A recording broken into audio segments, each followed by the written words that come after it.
This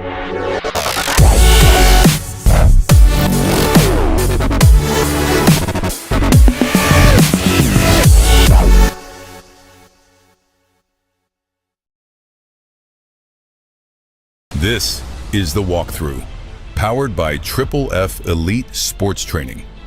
Train like a pro. Your all-access pass to the biggest games, hottest stories, and everything high school football in East Tennessee.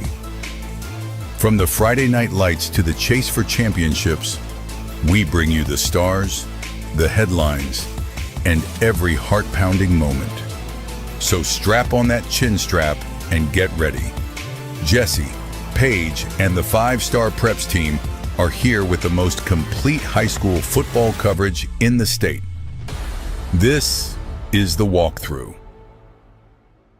Welcome into the Walk-Thru, getting ready for week 4 of the high school football season, and there's no better way to break it down than having 5-star preps Jesse Smithey do that for us here at Triple F. And of course, one of the F's is family, and it really is a family affair here. Absolutely. Lee Smith's mom's here, and there's so many friends that he's met along the way that work with him and family members, and that's what you feel when you walk in here. There's hugs at the front door, there's greetings. She's hugging kids that she's meeting just for the first time, and they're having their Bible study tonight here for some of the high school athletes in the area. And what I love about Triple F, it's more than just running up and down this turf and lifting weights. It's teaching life skills. It's teaching game skills for college football, for professional football. They're going to be adding on to the facility, I think, later on this year. So new and better things are coming for Triple F, but it's always a fantastic place in the meantime. Yeah, no, it absolutely is. We have so much exciting content coming up today. A couple of player interviews that you are not going to want to miss. One being from the Halls matchup, which we have to look at that game with Powell and Halls from last week. You called it. I'll have to tell you, you were right. Deuce Rogers was quarterbacking the Powell Panthers in this massive matchup. I was not expecting it. Had a good game too. Accounted for 3 touchdowns in this game. So I got a text from the pregame and said Deuce Rogers is dressed out, and I'm like, okay, this is either he's gonna play, or this is just the chess match, the gamesmanship from Matt Lowe.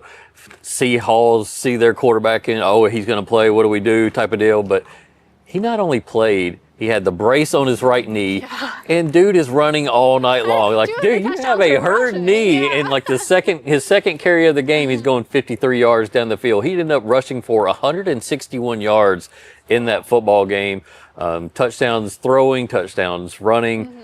And Deuce Rogers wanted to go out, I think, his senior year in the Battle of Emory Road, a winner, and he was able to do that. And let's not snub Halls either. They did not make this easy for Powell, especially in that second quarter. They outscored Powell 10-3. It was, I think, 17-10 Powell by the end of the first half. Yeah. They made it a good game. Yeah, and they wanted to come out in the third quarter and stake some momentum, but they weren't able to do that. And Powell kind of won that game in the third quarter, but Halls, as you mentioned, didn't make it easy, forced them to close that game out.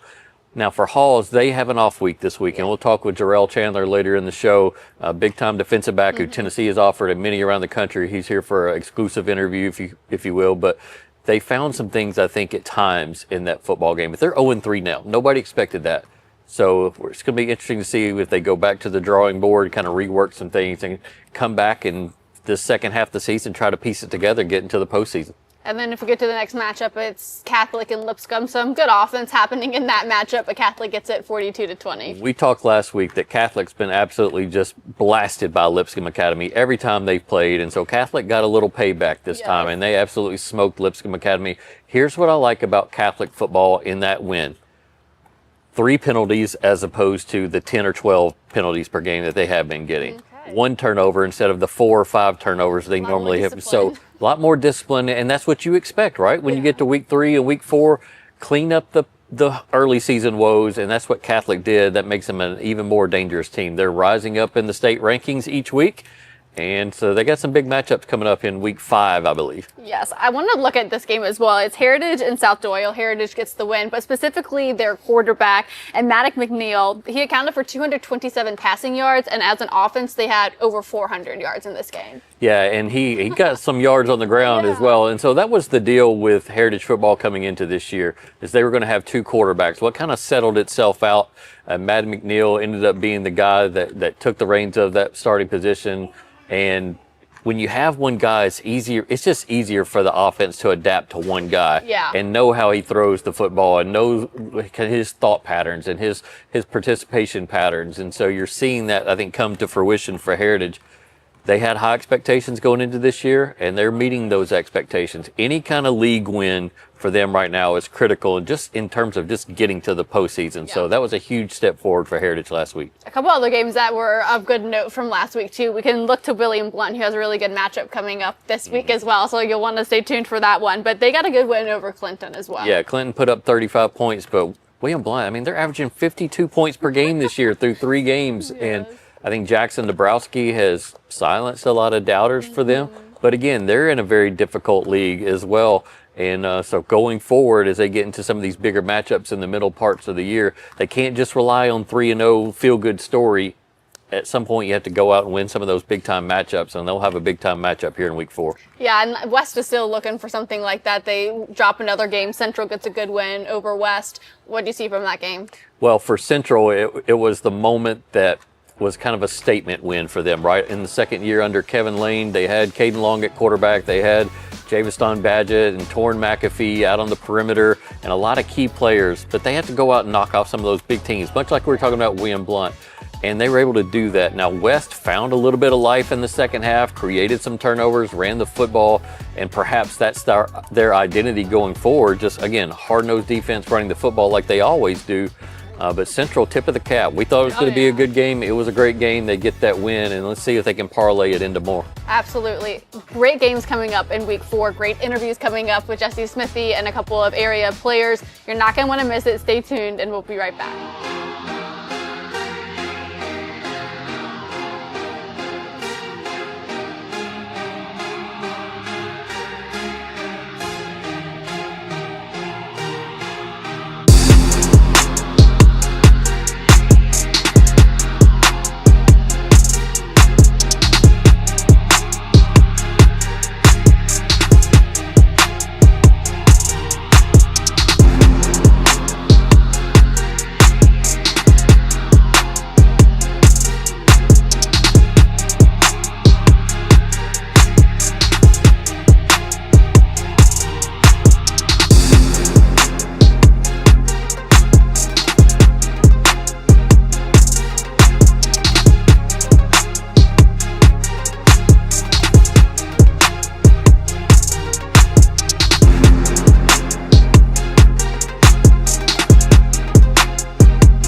When you shop at Elliott's, your journey is our purpose.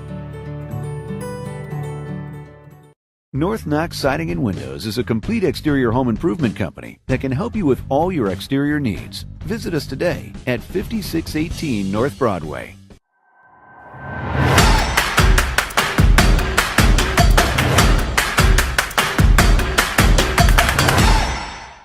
Welcome back into the Walk-Thru. Paige Dauer alongside Jesse Smithey, talking week 4, which it's hard to believe it's already here, very much into region play at this point, and that'll continue for our first matchup in Bradley Central and Farragut. Farragut kind of a wishy-washy season. They got the win over Bradley Central a year ago. Do you think that repeats this season? They need it, right? They're desperately in need of a win. They're kind of treading on the same path that they were last year, where they started off 0-5 and then were able to kind of piecemeal things together and make it to the postseason. You don't want to keep digging that same hole each and every year and trying to fight your way out. You want some early season wins. Now, Farragut has never been scared to schedule difficult, and they did that under Eddie Courtney, and now they're doing it under Jeff Courtney. But at some point, you're like, gosh, man, 6A ball and region play is tough enough. Give us a breather kind of early in the season. Because they've had to break in so many new players at different points. And so I think at some point you see Farragut gel, these new wide receivers and new running backs that they're breaking in. Eventually, it all kind of clicks. But, man, they need a win now instead of falling to 0-5 and then trying to do it in October. So that's why I put that game on there, is just kind of let's put a red alert on this one and see if Farragut can get it done. The other one is Anderson County and Heritage. Not a ton of history between them two, but AC has the 3-1 lead in series history. Yeah, I like this game because of what Damian Lavelle, Booby. That's him, Booby Lavelle, the new quarterback at Anderson County. He has been a wide receiver, defensive back really for the entirety of his high school career. And now because J.D. Gillum is injured and going to be out for quite some time, you're seeing him grow as a quarterback. And when he came in during that game, it didn't really look all that great. But last week, I think 185 yards passing, 3 passing touchdowns, had a rushing touchdown, ran the ball extremely well. Jason Thompson ran the ball. So after some repetitions and kind of paring down the playbook and kind of tailoring that playbook for Damian, it's starting to look a little bit better for Anderson County. And this is a region game, and let's put this new kind of playbook under the intense spotlight and see kind of what comes out. So Heritage feeling good after that big win last week over South Doyle. Anderson County feeling better after the big win at Fulton. This is one of the marquee matchups of the area. For sure, and I think one matchup that's really kind of interesting, you could get a Webb and Lakeway. So obviously in series history, it's Webb has a 2-0 lead, but Webb desperately needs a win after starting 0-3. This is the second year in a row I've whiffed on Webb in my preseason forecast of what they could be. They look so great in 7-on-7 and preseason scrimmages, and for whatever reason, it's not happening on the field. Now, they've had some injuries at Webb this year, and they got some youth up there on the offensive line that's going to be great talent, but there's been some obstacles along the way for Webb. But GB Tate starting to kind of produce again. I think he had close to 100 yards receiving last week in that loss, but Webb's 0-3. And Lakeway feels like they're a program on the come up under Greg Vandergriff, and really got some nice talent out there. So this is a must-win game for Webb and an opportunity for Lakeway to shake things up a bit. Yeah, absolutely. The other one is Carter at South Doyle. South Doyle leads the series, but Carter's won the last handful. Carter put up 1,000,000 yards last week and 1,000,000 points, and Brody Sparks, their quarterback, threw for over 400. Jody Scruggs got loose for over 200 yards and all-purpose yards. It was a wild game and a wild start to the season for Carter. Just the amount of productivity they have on offense. But now again, it's come to region play, and things are going to be a little bit tougher to get at times in that region, but a win right here would do wonders towards Carter getting into the playoffs. And with a new kind of playoff bracket system that we will talk about later in the season, as we get closer to the latter weeks of the regular season, it's going to be an opportunity for Carter, I think, to maybe play some new opponents in the playoffs that they're not typically used to playing in the first and second round. So, but first they got to get there, and beating South Doyle would be a huge opportunity. As for South Doyle, they want to kind of get off the mat. They got beat last week, and they have a capable quarterback as well. So big time matchup there. It's not every day or every week that we have a series that has no prior history to it, and I believe that's the case for Powell and William Blount now that they're in a different classification. How interested or intrigued are you in this matchup where there isn't a ton of history? Very intrigued. Somebody texted me today and said, this is a horrible lineup of games this week. I'm like, what are you talking about? It's like, you're just getting different matchups, right? You're getting different marquee matchups, and that's what this Powell-William Blount game is. You got two great dual threat quarterbacks in Jackson Dabrowski and Deuce Rogers, both coming off big time games, big time wins, and it'll be, I think, a really fun atmosphere out there at William Blount on Friday. So I'm looking forward to it. Give me Powell-William Blount. Absolutely looking forward to it, and I think maybe a game West might not be looking forward to is when they've got Alcoa coming to town. Nobody wants Alcoa to come to town, but again, West has an opportunity to keep improving. This is not a region game. You're going to go up against another top flight defense, another top flight opponent, and this is an opportunity to kind of get refined by fire, forge in a winner, and keep making steps toward what you could be in the late weeks of September, early weeks of October. So nobody's going to be picking West to win this football game per se, but is there still improvement? You just don't want to see the slide backwards, right? And then having to replace this person at this position, that person at that position.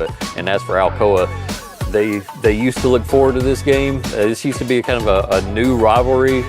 They're still going to look forward to it because they don't want to lose the momentum that they have at all. Absolutely not, especially with what they were able to do against Gibbs, getting their first region win and obviously getting a couple of big wins to start the season. And he was leading the way, of course, their quarterback in Thomas Manu. So we have that interview coming up right after this. All right, Thomas, I feel like we got to let everybody in East Tennessee know how to say your name properly. You told me earlier. Let's fill everybody in. How do you say it? It's Manu. Okay. It's Manu. Okay. A lot of East Tennesseans like to say Manu. I know I said it for a while until somebody corrected me, so now we got it officially on the record.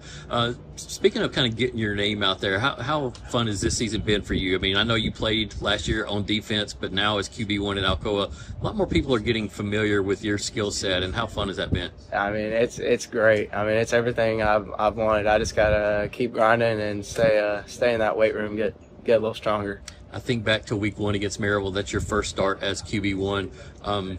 How did you handle that? I mean, did you talk to Eli Graff, last year's starter, at all, or did you just kind of learn on your own? How did you handle that situation? I just kind of learned on my own. I already knew what was on the line and who to play for.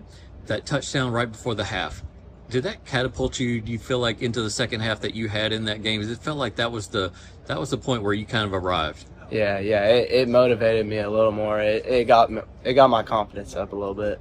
Alcoa still rolling right now, undefeated on the season. What do you feel like is the next step for this team? What are y'all working on and kind of stressing in practice? Just stay physical and do 100% at practice. Be the most physical team out there on Friday nights.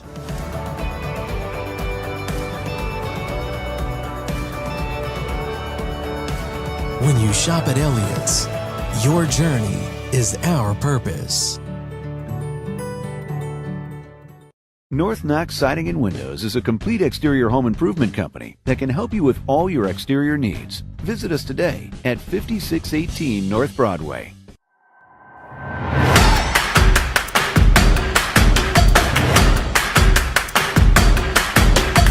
Welcome back to the Walk-Thru presented by Triple F. Jesse Smithey joined by Jarrell Chandler, Hall's defensive back. And Jarrell, a lot of people have started to pay attention to you. Tennessee offered, and I think that opened a lot of people's eyes to your ability, but I want to kind of go back and kind of how you started in football. How did you grow into this game, and kind of take me through your journey in football? Well, so I first started playing football in 7th grade. I didn't start playing football until 7th grade because when I first came into middle school, I didn't make I was only a baseball kid. I didn't make the baseball team, didn't make the basketball team, and I didn't know how to sign up for football. And so one of my best friend's dads was a football coach, and he saw me and saw I was a big kid and was like, "We need you on the football team." So I started playing football the next year, and then ever since then I just started loving it.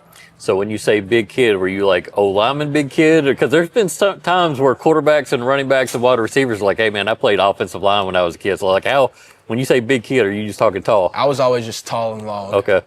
So what did you like about football? What made you stick with that sport? I liked football just for the fact it was really like a team sport, and like you just played with your best friends, and you had their back and they had yours. So sophomore year is when I guess we at 5-Star Preps really started to notice you a little bit, and then you go into the spring, and all of a sudden these offers start coming. Who offered you first, and what was that moment like? In that spring, my first offer was from SMU, but my first Division I offer was from Louisville. Okay. And it was pretty exciting. It was a big deal for me because, going to Halls, like, you don't hear that a lot, so it was definitely a big deal. Yeah, I can remember getting text messages from people at Halls, and they're like, we got somebody that can play at the Division I level or Power 5 school or Power 4 school, and like, yeah. And so as it grew and grew, how did you have to mature to be able to handle all that? I definitely had to make sure I'm doing everything 100% because I realized that a lot of people are paying attention to everything I do. So when that many teams are offering, how do you start to look into them and go, okay, I like these schools, I'm going to put these schools aside, maybe without them knowing, but just kind of internally saying, all right, these are the schools I'm really going to check out? Well, for me, it's just whoever's trying to build the most relationship with me. Like, it's not about like where it's at or anything, it's just who wants me there. So this fall, you've already started to kind of take a few visits, right? And kind of see about campuses. Take us through those and kind of where you've been and kind of where you got coming up. So week 1, I went to Clemson versus LSU. It was a great atmosphere. They gave me a good tour around. The coaches were great there. And then this past weekend, I went to Virginia Tech. Another good visit. They offered me a scholarship while I was down there. And the entrance there was amazing. And then this upcoming weekend, I'll be at Tennessee, then Vanderbilt, then South Carolina. With Tennessee, how did that relationship start? How did they kind of first contact you and get going in recruiting you? Well, with Tennessee, Coach Hughes went to a coaches meeting, and he was talking to, I think, one of the coaches there, and he showed him my film, and then they liked me and told Coach Hughes to bring me to a spring practice. And then that same week, I went to a spring practice, watched the practice, and I met with Coach Martinez, and then they offered me. When you're talking with college coaches, how do they project you in college? At corner, safety? Most colleges have said safety. Okay. Some like a nickel. Is that music to your ears, or is that something that's going to be? Yeah. I like playing safety more just because sometimes at corner it's just you're by there by yourself. I like moving around and being versatile and get to do different things. So I've covered high school sports for a long time and talked to a lot of kids who've been offered by Tennessee. Was it an emotional thing for you? Were you a Tennessee fan growing up per se, or how did you view that? I would definitely say it's an emotional thing, but I was never a Tennessee fan because I didn't play football growing up. I didn't watch football, but it was still just like a goal I'd had to get offered from Tennessee because it was going to be a big deal being an in-state Halls kid getting a Tennessee offer. It's going to be interesting to see kind of what you have to say about that after your visits and whatnot there. But let's get to this year. I know coming into this year, you had expected to play not only defense where you're a star, but also kind of grow your offensive role. And I think through 3 games this year, you're averaging somewhere around 70, 80 yards per game. How did you prepare for just the duality of this season, having to play both sides? Well, first, I want to shout out my trainer, Coach Penny. We worked a lot during this offseason. He helped me with my ball skills, footwork, just being a better football player in general. He also helped me with my recruiting process. So he definitely helped me a lot getting ready to play both sides of the ball. One of the things maybe that has stuck with me about you this year is the nasty streak you play with a little bit. I mean, there's a little tenacity there. Where does that come from? And is it something that's developed, or just was always kind of within you? It's just always just in me. Yeah. And I don't mean nasty in a bad way. I mean, like, to be a defensive guy, man, you gotta be physical and really get after it. And that's one of the things I've really noticed and appreciated about your play this year. Defensively, I know you've gotten after it. I think 29 tackles this year and interception. What are you proud of most about just individually what you've accomplished? Definitely just being able to help my team in like tough situations. Like when we need a play made, I feel like I've been the guy to go make the play and change the momentum. Mm-hmm. You starting to get more comfortable though on offense every kind of rep you get? Yeah, each game offense just gotten easier. Like I'm just building my stamina more and just getting more confidence in running routes. Yep. Halls, I know, is a team that a lot of people, including myself, were really high on coming into the year, and now there's been some adversity. What's been the message? You guys are off this week here in week 4. What's been the message from veteran players like you, the coaching staff, to kind of re-galvanize and kind of redirect this season? We just got to stay true to who we are and have short-term memory. and focus on the week that we're on. There's still a lot of football to be played. Yeah. Well, man, I appreciate you coming down to the show. Great to meet you. And Darrell Chandler, defensive back from Halls High School, just a junior, still got a lot of high school football left. Make sure you're going out to check him out. Don't go anywhere. We got a lot more to come right here on the Walk-Thru.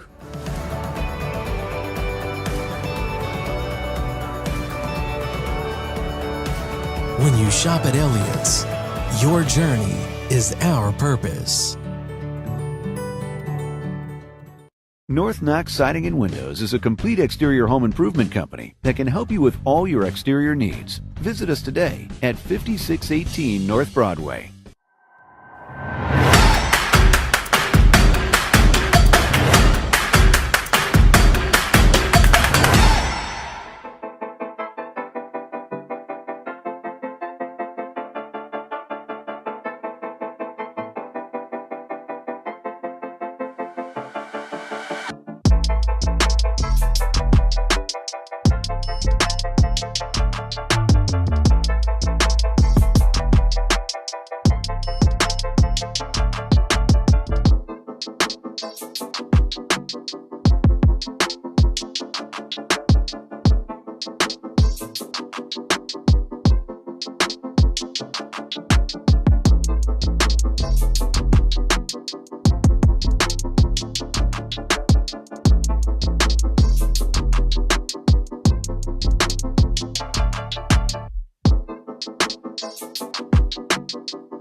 The Film Room is presented by Smart Bank. Play smart, bank smart. Smart Bank.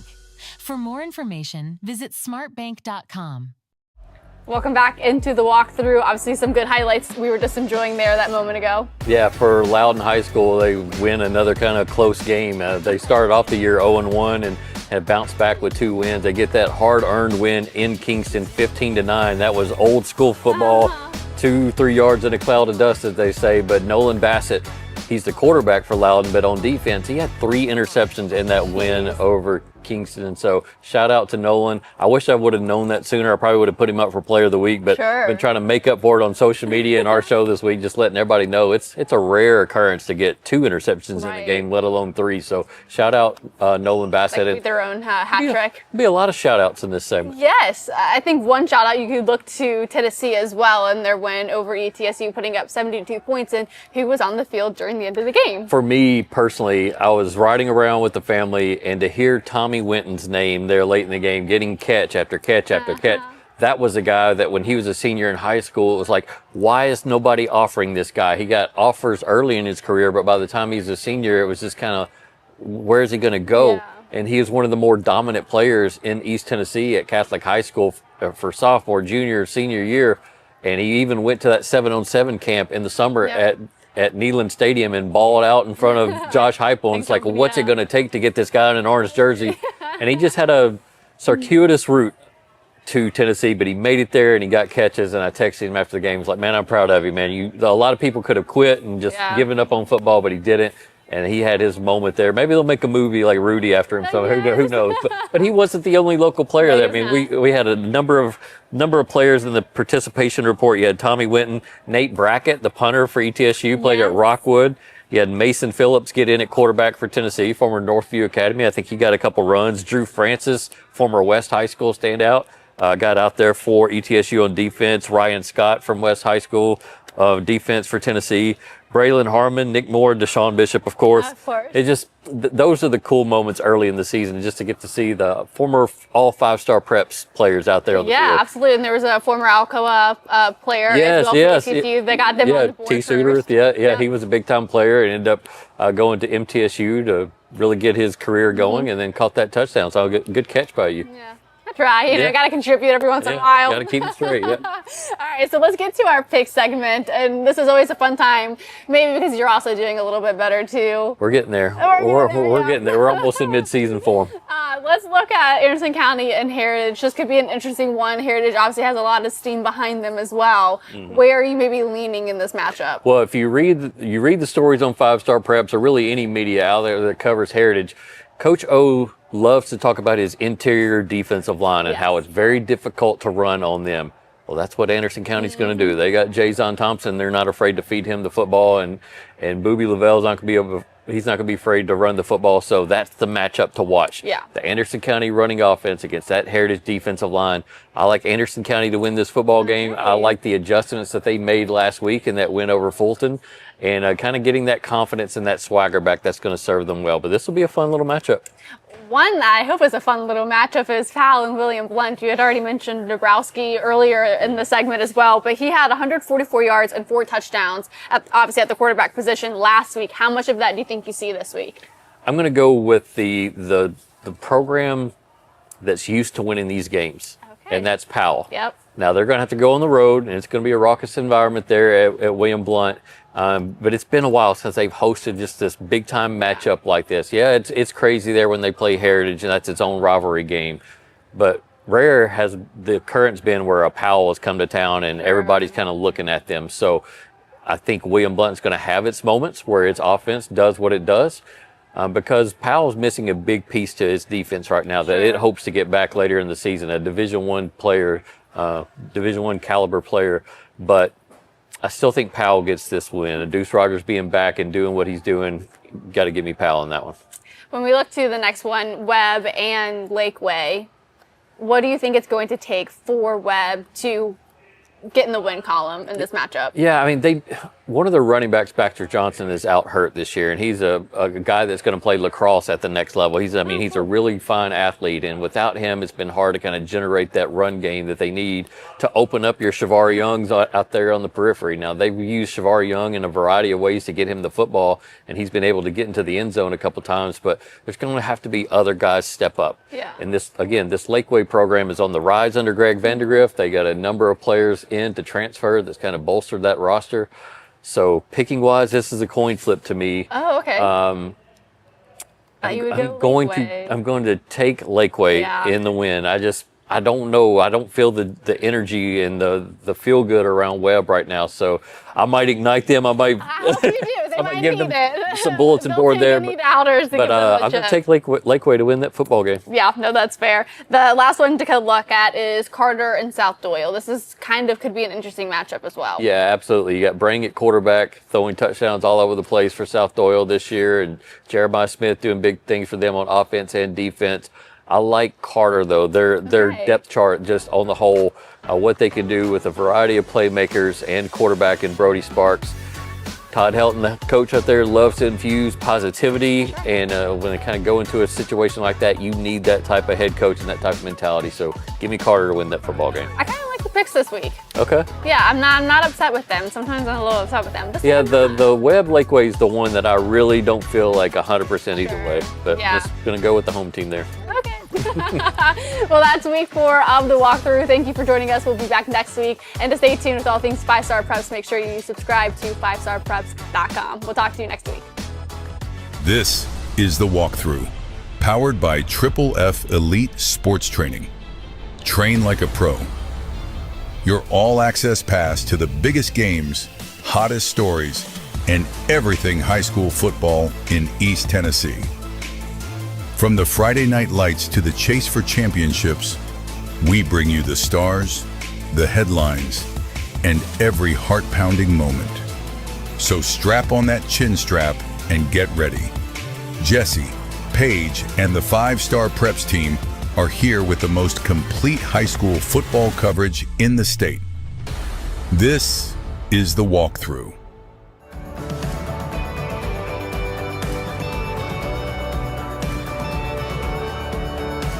When you shop at Elliott's, your journey is our purpose. North Knox Siding and Windows is a complete exterior home improvement company that can help you with all your exterior needs. Visit us today at 5618 North Broadway.